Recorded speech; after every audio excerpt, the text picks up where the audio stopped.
اگر تم ان کی طرح ایمان لاؤ گے تو میں تمہیں گارنٹی دیتا ہوں تم ہی لوگ ہدایت پر رہو گے۔ سبحان اللہ۔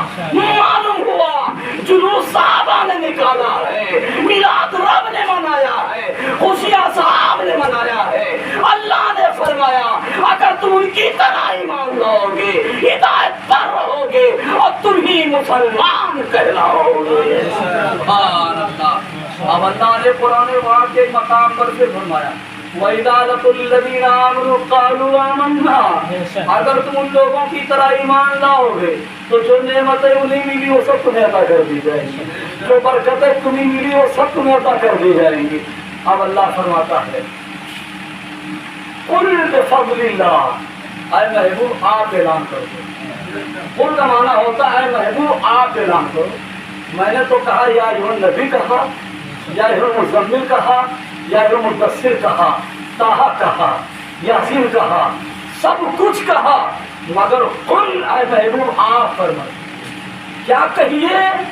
بفضل اللہ، یہ اللہ کا فضل جب تمہیں مل جائے، وبرحمتہ، اور اس کی رحمت تمہیں مل جائے، اللہ کا فضل ملے، اس کی رحمت تمہیں ملے، اور ملنے کے بعد اب کیا کرو گے؟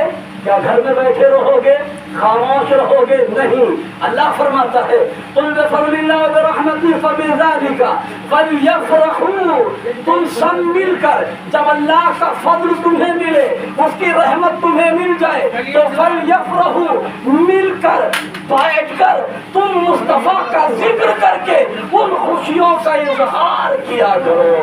سبحان اللہ۔ اور خوشیوں کا اظہار کرنا کس قدر اللہ کی بارگاہ میں مقبولیت کا درجہ رکھتا ہے۔ آگے کی آیت میں اللہ نے فرمایا وَخَيْرٌ مِّمَّا يَجْمَعُونَ، جو لوگ عربی الفاظ سمجھتے ہوں گے وہ جان رہے ہوں گے، یہ جو ہے جمع کا جو ہے فعل مضارع یجمعون ہے۔ یجمعون کا معنی ہوتا ہے تم سب جمع ہو جاؤ، خیرون یہ جمع ہونا تمہارا، مصطفیٰ کا میلاد منانا تمہارا، جلوس نکالنا، مصطفیٰ کے نام پہ خرچ کرنا، یہ تمہارے دھن دولت سے بھی بہتر ہے۔ یہ کون کہہ رہا ہے؟ اللہ فرما رہا ہے قرآن کی آیت میں، 13ویں پارے کی آیت میں نے پڑھی ہے۔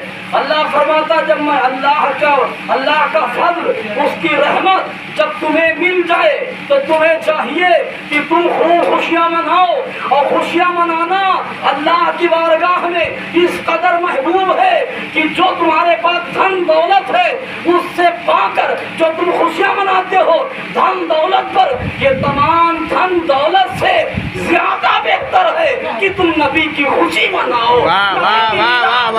نبی کا جشن مناؤ، نبی کی آمد پر جھوم کر نبی کا ذکر کیا کرو۔ نعرہ تکبیر، نعرہ رسالت، آمد رسول، جشن عید میلاد النبی، نعرہ تکبیر، سبحان اللہ و سبحان اللہ۔ اب یہ آپ نے سنا ولادت مصطفیٰ، ایک سنا آمد مصطفیٰ، اور آمد مصطفیٰ پر ایک اور جملہ سماعت فرما دیجیے۔ اللہ عز و جل نے جب تک چاہا مصطفیٰ کریم مکے کی وادی میں رہے، مکے کی وادیوں سے گزرتے رہے، دین آپ کے ساتھ چلتا رہا، طائف میں رہے، اسلام چلتا رہا، کنکر و پتھر کی برسات میں سرکار تبلیغ کرتے رہے، اسلام چلتا رہا۔ اسلام کا وہ پاکیزہ بانی، وزیر عالم، وزیر